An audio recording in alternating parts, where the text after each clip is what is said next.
जय श्री राधे माता की। दोस्तों नमस्कार। आज दीपावली का त्यौहार है, आज और कल। आप सबको दीपावली की हार्दिक हार्दिक शुभकामनाएं। भगवान करे आप सबके घर में खुशियां और लक्ष्मी की भरमार हो। आप सब हमेशा स्वस्थ रहे, सुखी रहे, निरोग रहे। आप सबको भगवान सद्बुद्धि दे, पीड़ित परिवारों की सेवा करें।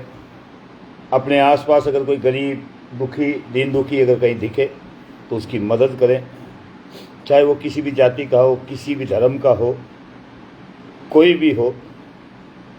दीपावली का त्यौहार हमें ये सिखाता है कि हमारे आसपास अगर कोई दुखी है और रात को कहीं कोई भूखा सो रहा है तो हमें उसकी मदद करनी चाहिए। आज कुछ विशेष बातें दीपावली के दिन बता रहा हूँ, क्योंकि भगवान श्री राम ने आज ही दीपावली मनाई थी और आज ही के दिन विजय रथ लेकर वो अपने घर पहुँचे थे। तो विजय रथ की यात्रा में ये रोशनी का त्यौहार मनाया जाता है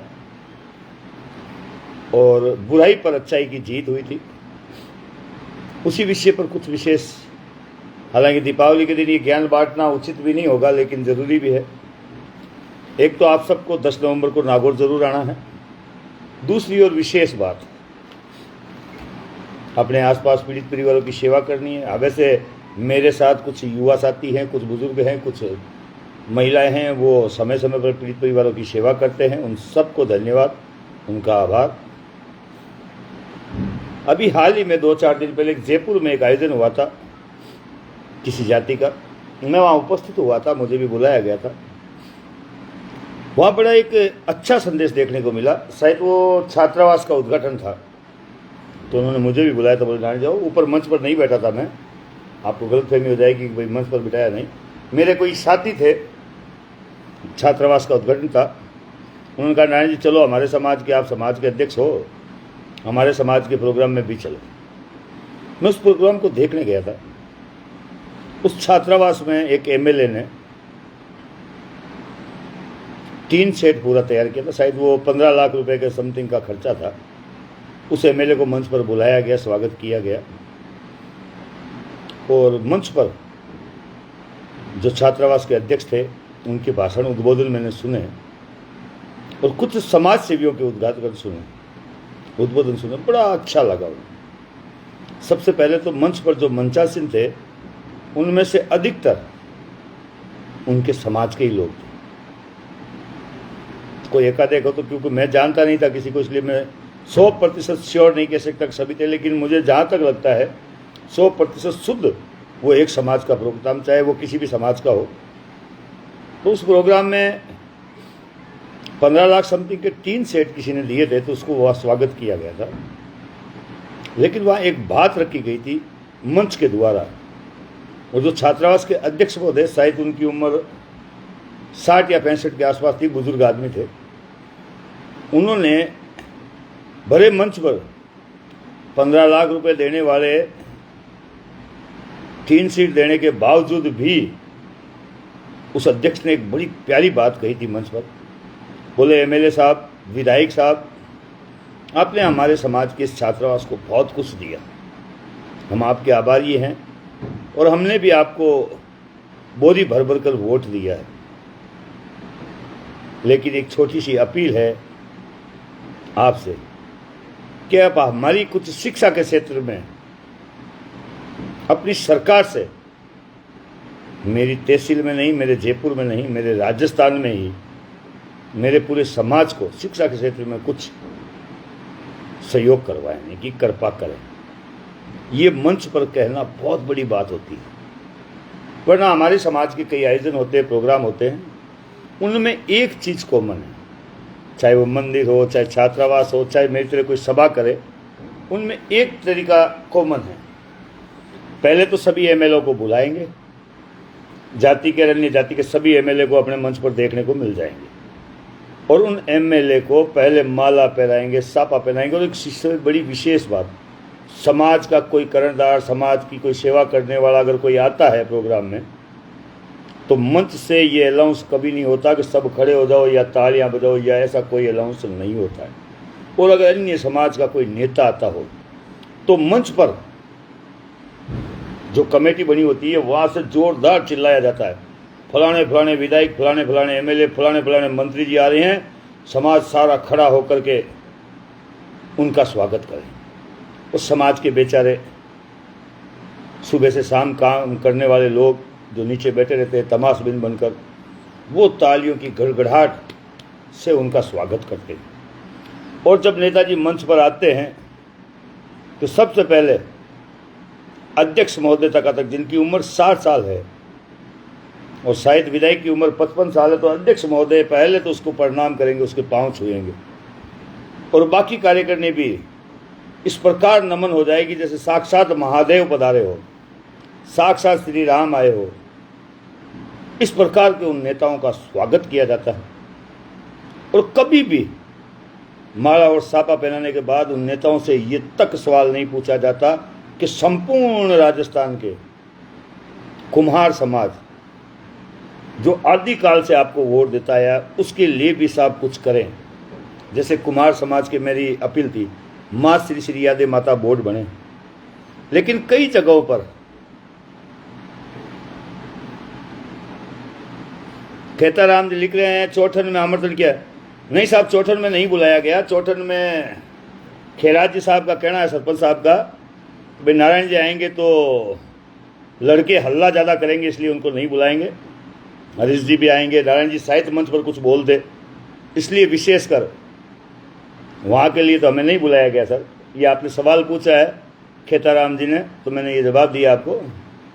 खेराज जी हमारे समाज के अध्यक्ष हैं, वहाँ के प्रजापत समाज के। उन्होंने ऑब्जेक्शन किया कि भाई नारायण जी आएंगे तो हम नहीं आएंगे। तो मैंने कहा मेरे कारण से समाज क्यों टूटे भाई, आप प्रोग्राम करो और आपके हिसाब से रहो। तो खेताराम जी नहीं बुलाया गया सर, लेकिन मैं सभी को 10 नवंबर को, मैं तो खेराज जी को भी कॉल करता हूँ और सभी को कॉल करता हूँ कि आप यहाँ 10 नवंबर के प्रोग्राम में नागौर ज़रूर पधारें। मैं कुछ बातें कह रहा था, फिर मंच पर विधायक महोदय को सापा माला पहना कर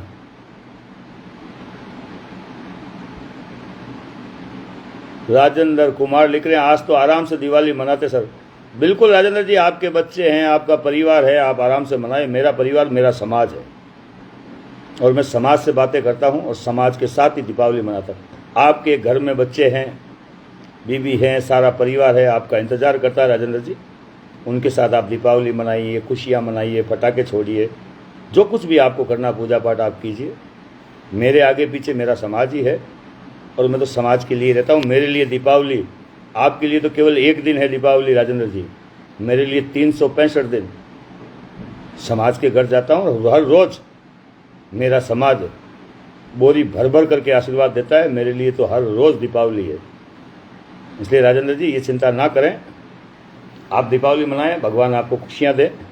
मुझे तो फ्री कर दिया भगवान ने, आगे पीछे कोई रोने धोने वाला नहीं है, इसलिए मैं तो आपकी चिंता ज़्यादा करता हूँ। और अगर आपको अच्छा लगे तो मेरी बात को ज़रूर समझिएगा। तो मंच पर फिर उनसे कोई तरह का सवाल नहीं पूछा जाता।